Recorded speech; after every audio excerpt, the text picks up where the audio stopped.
ನಮಸ್ಕಾರ ಸ್ನೇಹಿತರೆ, ಚಾನಲ್ಗೆ ಸ್ವಾಗತ. ಇವತ್ತು ರುಚಿಯಾದಂತಹ ಒಂದು ಚಟ್ನಿ ಪುಡಿ ರೆಸಿಪಿ ತೋರಿಸ್ತಾ ಇದ್ದೀನಿ. ಇದು ಉಪ್ಪಿಟ್ಟಿಗೆ, ಅನ್ನಕ್ಕೆ, ಅವಲಕ್ಕಿಗೆ ಎಲ್ಲದಕ್ಕೂ ತುಂಬ ಚೆನ್ನಾಗಿರುತ್ತೆ. ಬನ್ನಿ ಇದಕ್ಕೆ ಏನೇನು ಹಾಕಬೇಕು ಅಂತ ನೋಡೋಣ. ಮೊದಲಿಗೆ ನಾನಿಲ್ಲಿ 1 ಕಪ್ ಆಗಷ್ಟು ಕಡಲೆಬೇಳೆ ತೊಗೊಂಡಿದ್ದೀನಿ. ಇದಕ್ಕೆ ಒಂಚೂರು ಎಣ್ಣೆಯನ್ನು ಹಾಕಿ ಚೆನ್ನಾಗಿ ಕೆಂಪಗೆ ಪರಿಮಳ ಬರೋ ತನಕನೂ ಇದನ್ನು ಹುರ್ಕೋಬೇಕು.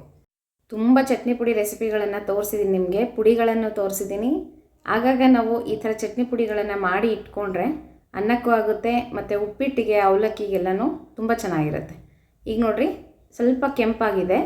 ಇದಕ್ಕೆ 3/4 ಬಟ್ಲಾಗಷ್ಟು ಉದ್ದಿನಬೇಳೆ ತೊಗೊಂಡಿದ್ದೀನಿ. ಉದ್ದಿನ ಕಾಳು, ಉದ್ದಿನಬೇಳೆ ಯಾವುದಾದ್ರೂ ತೊಗೋಬೋದು. ನೋಡಿರಿ, ಹೀಗೆ ಚೆನ್ನಾಗಿ ಎರಡನ್ನೂ ಒಟ್ಟಿಗೆ ಹುರ್ಕೊಂಬೇಡ. ಒಂದೊಂದು ಸಲ ಕಡಲೆಬೇಳೆ ಬೇಗ ಆಗೋದಿಲ್ಲ, ಅದಕ್ಕೋಸ್ಕರ ಫಸ್ಟ್ ಕಡಲೆಬೇಳೆ ಹುರ್ಕೊಂಡು ಆಮೇಲೆ ಅದಕ್ಕೆ ಉದ್ದಿನಬೇಳೆ ಸೇರಿಸ್ಕೊಂಡು ಚೆನ್ನಾಗಿ ಕೆಂಪಾಗೋ ತನಕನೂ, ಪರಿಮಳ ಬರೋ ತನಕನೂ ಇದನ್ನು ಹುರಿದು ತೆಕ್ಕೋಬೇಕು. ಈಗ ಅದೇ ಬಾಣಲಿಗೆ ಒಂದು 3 ಚಮಚ ಆಗಷ್ಟು ಜೀರಿಗೆಯನ್ನು ಹಾಕ್ತಾಯಿದ್ದೀನಿ. ಇದು ಒಳ್ಳೆ ಪರಿಮಳ ಕೊಡುತ್ತೆ, ಒಳ್ಳೆ ರುಚಿಯನ್ನು ಸಹ ಕೊಡುತ್ತೆ. ಮತ್ತು ಒಂದು 1/4 ಚಮಚ ಆಗಷ್ಟು ಮೆಂತ್ಯ ಕಾಳು, ಇದೆರಡನ್ನೂ ಚೆನ್ನಾಗಿ ಹುರ್ಕೊಳ್ಳೋಣಂತೆ. ಇದು ಸ್ವಲ್ಪ ಪರಿಮಳ ಬರಬೇಕು, ಚಟಪಟ ಅಂತ ಜೀರಿಗೆ ಎಲ್ಲ ಸಿಡಿಯೋದಕ್ಕೆ ಶುರುವಾಗುತ್ತೆ. ಈ ಥರ ಕೆಂಪಗೆ ಜೀರಿಗೆ ಮೆಂತ್ಯವನ್ನು ಹುರಿದು ತೆಕ್ಕೋಬೇಕು. ನಂತರ ಸ್ವಲ್ಪ ಒಣಕೊಬ್ಬರಿ, ಒಂದು 1/4 ಬಟ್ಲಾಗಷ್ಟು ಒಣಕೊಬ್ಬರಿ ಮತ್ತು ಒಂದು 8ರಿಂದ 10 ಆಗಷ್ಟು ಕರಿಬೇವಿನ ಎಲೆಗಳು, ಇದನ್ನು ಅಷ್ಟೇ ಸ್ವಲ್ಪ ಚೆನ್ನಾಗಿ ಹುರ್ಕೋಬೇಕು. ಕರಿಬೇವೆಲ್ಲ ಒಂದು ಸ್ವಲ್ಪ ಹಸಿ ಎಲ್ಲ ಹೋಗ್ಬಿಟ್ಟು ಚೆನ್ನಾಗಿ ಕ್ರಿಸ್ಪ್ ಆಗಬೇಕು, ಅಲ್ಲಿ ತನಕನೂ ಹುರಿಬೇಕು. ಇದಕ್ಕೆ ನಾನೀಗ ಒಂದು ಸ್ವಲ್ಪ ಹುಣಸೆ ಹಣ್ಣನ್ನು ಹಾಕ್ತಾಯಿದ್ದೀನಿ. ಒಂದು 4 ಎಲೆ ಅಂತ ಹೇಳ್ಬೋದು. ಇದಕ್ಕೆ ಒಂಚೂರು ಎಣ್ಣೆ ಹಾಕಿ ಹುರ್ಕೊಂಡ್ರೆ ಗರಿಗರಿಯಾಗಿ ಆಗುತ್ತೆ. ನಮಗೆ ಮಿಕ್ಸಿಯಲ್ಲಿ ತುಂಬ ಚೆನ್ನಾಗಿ ಪುಡಿ ಆಗುತ್ತೆ.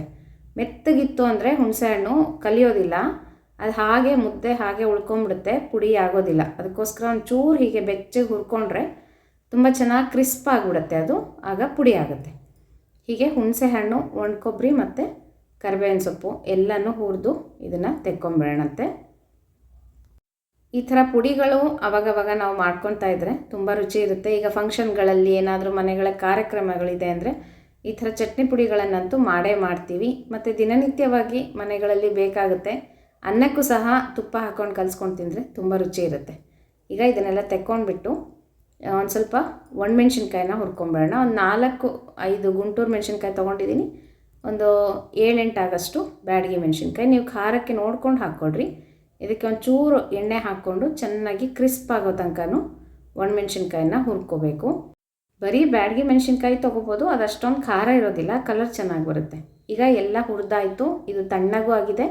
ಫಸ್ಟು ಕಡಲೆಬೇಳೆ, ಉದ್ದಿನಬೇಳೆಯನ್ನು ತರ್ತರಿಯಾಗಿ ಪೌಡರ್ ಮಾಡ್ಕೋಬೇಕು. ನೈಸಾಗಿ ಮಾಡಬಾರ್ದು, ತುಂಬ ಜುರಿಯಾಗಿ ಇರಬೇಕು. ಈ ಥರ ಹೀಗೆ ಫಸ್ಟು ಒಂದು ರೌಂಡ್ ತಿರುಗಿಸ್ಕೊಂಬಿಟ್ಟು ಪಲ್ಸಲ್ಲಿ ತೆಕ್ಕೊಂಬಿಡೋಣಂತೆ. ಹೀಗೆ ಒಂದು ಬೌಲ್ಗೆ ಪುಡಿ ಎಲ್ಲನೂ ತೆಕ್ಕೊಂಬಿಡೋಣ. ಈಗ ಅದೇ ಜಾರ್ಗೆ ಒಣಮೆಣ್ಸಿನ್ಕಾಯಿನ ಹಾಕಿ ಒಂದು ರೌಂಡು ಪುಡಿ ಮಾಡ್ಕೊತೀನಿ. ಎಲ್ಲ ಒಟ್ಟಿಗೆ ಹಾಕಬೇಡ್ರಿ, ಯಾಕಂದರೆ ಒಂದೊಂದು ಸಲ ಒಣಮೆಣ್ಸಿನ್ಕಾಯಿ ಪುಡಿ ಆಗೋದಿಲ್ಲ. ಅದಕ್ಕೋಸ್ಕರ ನಾನು ಒಂದು ಸಲ ಇದನ್ನು ತಿರುಗಿಸ್ಕೊಂಬಿಟ್ಟು ಇದಕ್ಕೆ ಈಗ ಒಣಕೊಬ್ಬರಿ, ಜೀರಿಗೆ, ಮೆಂತ್ಯ ಎಲ್ಲ ಹುರ್ಕೊಂಡಿದ್ನಲ್ಲ ಅದನ್ನು ಹಾಕ್ತಾಯಿದ್ದೀನಿ.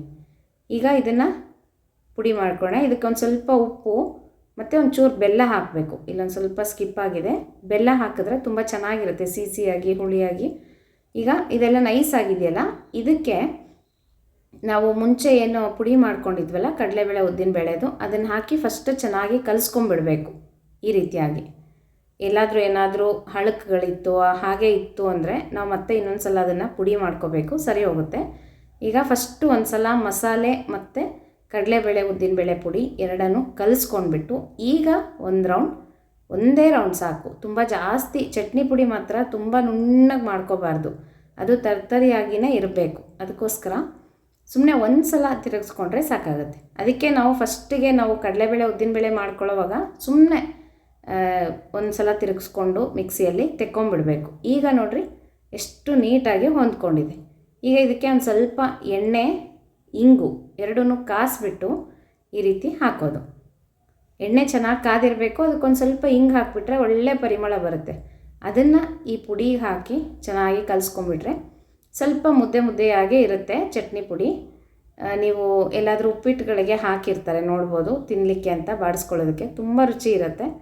ನೋಡಿರಿ, ಈ ರೀತಿಯಾಗಿ ಚೆನ್ನಾಗಿ ಎಣ್ಣೆ ಎಲ್ಲ ಪುಡಿಗೆ ಹತ್ಕೊಳ್ಳೋ ಥರ ಹೀಗೆ ಚೆನ್ನಾಗಿ ಕೈಯಲ್ಲಿ ಕಲಿಸ್ಕೊಂಡ್ಬಿಟ್ರೆ ತುಂಬ ಚೆನ್ನಾಗಾಗುತ್ತೆ.